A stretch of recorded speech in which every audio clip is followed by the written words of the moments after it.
When you think about the best players in the world, at least the best offensive players in the world, a name that always comes up is going to be James Harden and Kevin Durant. These players are almost impossible to stop. So today I'm going to give you about 8 to 10 different moves done by each player, but these moves can translate to the game because some of these moves are just NBA moves, but I want to give you moves that can work on the middle school, high school, and also the college level. Something you don't want to miss. You already know, man. Let's get it. I can call back. If you ain't fam, I can't relate. All right, so Kevin Durant, he's got a lot of moves in his arsenal, but if you really study Kevin Durant, there's about 6 to 8 moves that he's going to pull off each and every game, at least once or twice to get to his spots. One is he loves driving left for the pull-up, and as he likes to drive left for the pull-up, he's going to get in transitional fade. So that's going to be when I skip on my inside foot, so I'm going right to right, and then I'm going to fall back on that left foot. So that's going to give me contact with that defender.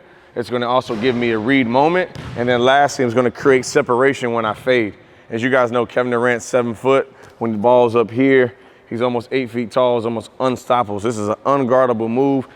It's a move also that players from point guard to center can add in their bag. Transitional fade, I'll drop the ball. I'll go 2 dribbles, 1, 2, there's a skip. Then I'll fall back right from my shot. Notice as I'm reading or floating, that ball's gonna float in my left hand. Floats right into it. Add some handles into it.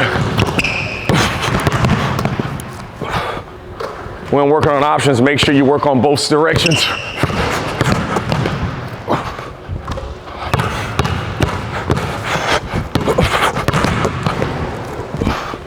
And that transitional fade, once again, one of Kevin Durant's go-to moves. Usually as he's attacking the middle, inside foot's gonna skip, and the ball's away from that defender, and now he's picking the ball up as, once again, he's going away from that defender. So this move can work, one, because I have a read moment. I don't have to pick the ball up. I'm able to put the ball back down if needed. But once again, once Kevin Durant gets to about 8 to 12 feet, he's almost unstoppable with the skill working with his footwork, and once again, being able to fade away. That transitional fade by Kevin Durant, move number 1. Kevin Durant also loves to go double between the legs. Once again, it's another skip, it's another read moment. He plays well with pace. He loves going skip to the left, right, left as he lands. Then he'll go between the legs again, left, right, but as he lands, this motion is gonna look like he's going right. This is when he loves to go into his right to left crossover. So he's gonna go between, little skip, go between, skip into a hard right to left crossover. Really good way to work on it is just here. Skip, skip, and then adjust right, left, right into it for your shot. Read my defender in these moments. Oh, then there's that quick cross. 1.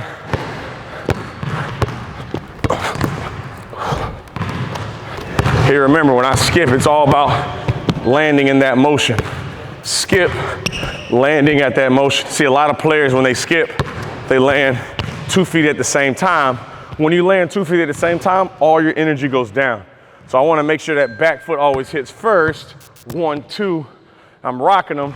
1, 2, and then I'm really going to rock them with that crossover. Boom. There's that cross. Shot. Third move by Kevin Durant, I want to talk about his transition game. Notice the game has changed in the last 8 to 10 years. Now if you're 6'8", 6'10", 7 feet, you're not just labeled under the basket. You're not just getting that rebound, sending it to the outlet. Now you're able to bring that ball down the court, and Kevin Durant is one of the best at doing this. The reason is because of his pace. He's able to have slow to go, and he's also to be a great salesman. He's able to do a lot of look-offs, meaning when the ball's on my left hand, I'm looking like something's going on here. Either I'm asking for a screen, maybe I'm waiting for a play to develop, but I'm really using my peripheral vision, seeing I'm timing. When is this space open? Because Kevin Durant, that third move is that push cross in transition. He does very well, either left to right or right to left. So as he's coming down court, he'll come down, he'll play with pace, he'll look off, and then load the weight on this outside ball side foot, and he's going right to that push. Notice, when he pushes, it's outside that knee, so he's able to use that long wingspan and really stretch away and then rise up for the pull-up. So, Kevin Durant's transition push cross.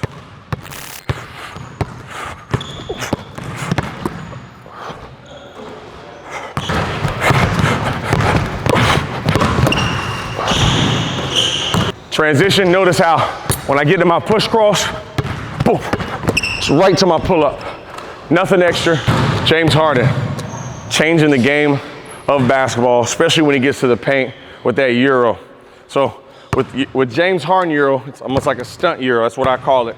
When on your first step, you dribble, looks like I'm going right, and most athletes think that's his first step, but he's actually not picking the ball up until here. So at the middle school, high school, college level, this isn't a travel by coming here, boom. That's my first step, and then I'll have one more step finishing at the rim. So I'm gonna take you through this stunt Euro series right here, done by James Harden.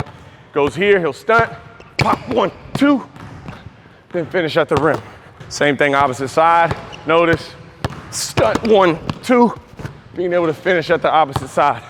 Why this move is able to work, because James Harden, as he's mixing up his defenders here, whatever move he does as he's driving, it's not necessarily that primary defender, it's the secondary defender, because he's coming off a player and now he's moving. So the best time to drive around the player is on a closeout. So as he's going here, this is probably gonna get defender to move. If not, this will, and as that defender jumps, he has a clear lane to finish at the basket.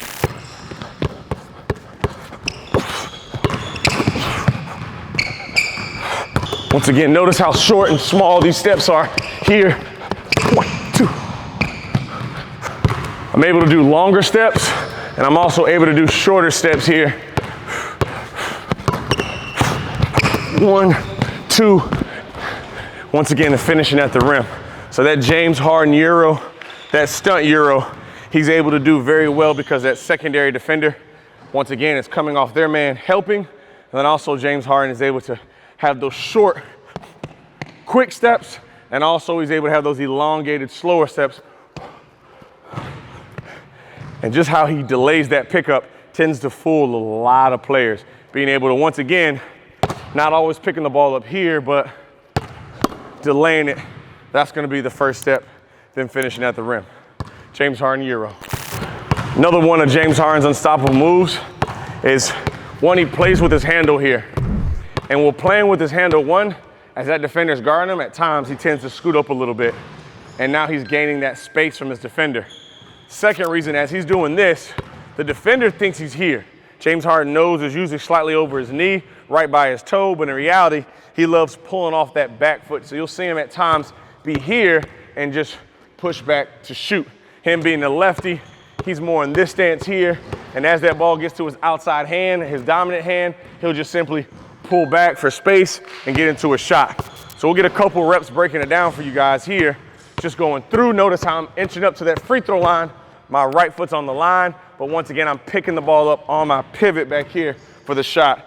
Gaining, once again, about 12 inches of separation, plenty of room to get my shot off.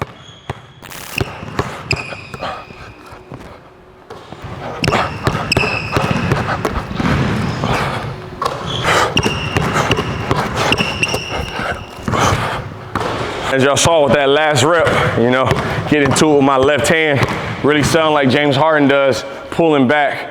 As he's here and he pulls back, he's already adjusting the ball in his hands. He's always trying to find that sweet spot right into it for a shot. As most dominant shooters do, their ball side foot is gonna be forward.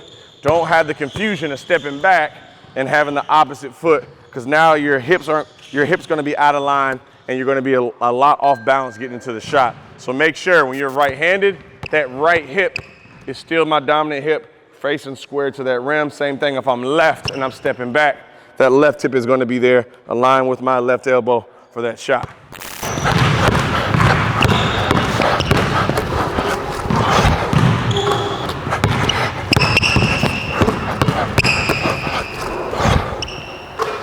Another move done by James Harden, this makes him almost unguardable, is when he's going to his dominant side. So when he's going to his left side right here, his strides are, one, aggressive, and he always takes great angles to get to the rim. Now he puts himself in a punch drag to come to a stop. So he's gonna stop more in this staggered stance. But once he has this quick stop, that defender usually is gonna at least take 1 to 2 more extra steps, creating that stop separation. And then now, after he punches on his ball side foot, he'll just have a foot replacement right for his shot. But he also has multiple options out of that. And I'll talk about a couple of them. But right now, we're gonna focus out of, once again, having my freestyle dribble here. Once I create some momentum, stop, replace, and get right into it for your shot.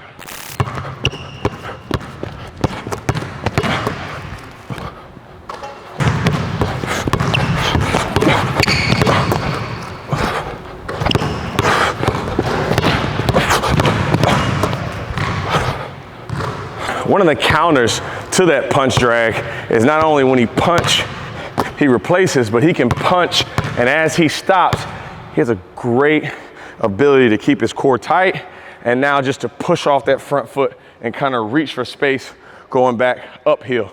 So not only when he drives and attacks, he'll punch, pop, and then push back once again for space. Really, really tough move to do, especially when you're on that downhill attack, stopping on that outside foot and then being able to load and push back right here. Check these reps out.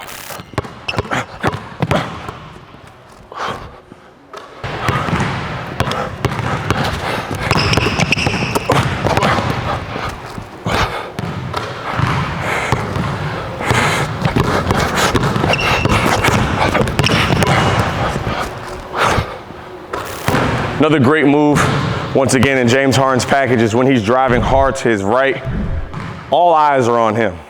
Every single eye on defense is going to be on James Harden. So not only the two here, but two there and two there. So at all times, James Harden, at the worst moment, is going to have 6 eyes on him.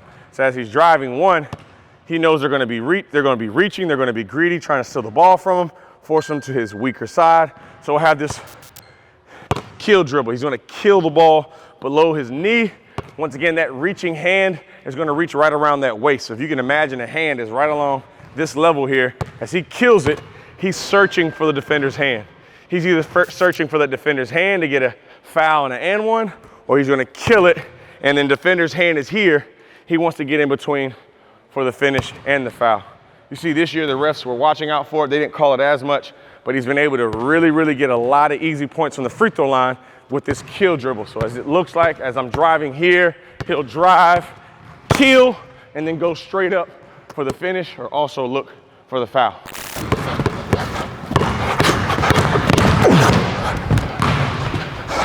Notice here, I'm searching for that defender's, searching for the foul, then I go up and finish. So when you see me kill it, I'll not only kill the dribble, but my hand's either going inside or my hand's going more outside, searching for contact to finish. If you're able to have a partner with you at the basket, they can easily reach.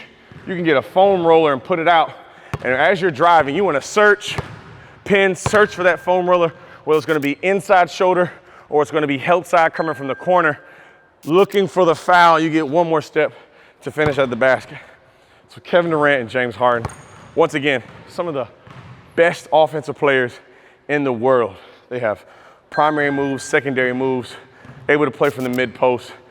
The things that they were just born with, they're able to use to their advantage, and they also work hard in their games. All these moves I gave to you today, I want to make sure you're actually working on them. See what moves can work for you, see what moves you can add to your bag, and then once again, get the reps. Get the reps. Just don't try the move 4 or 5 times. Try 2 or 3 times a week. If you're trying to add a new move, add it somewhere in the workout, either in the middle or towards the end, to add to your bag, so you can not only have these moves, but they can be efficient and they can be part of your bag. If you like today's video, make sure you like, subscribe, do all that. Once again, my name is Marcus Hodges. You already know. Let's get it. If you enjoyed today's video, let me know in the comments below. Give this video a like so YouTube knows you're getting after it. And if you haven't yet, click the subscribe button and the bell notification so you can check out our next videos. See you guys on the next one.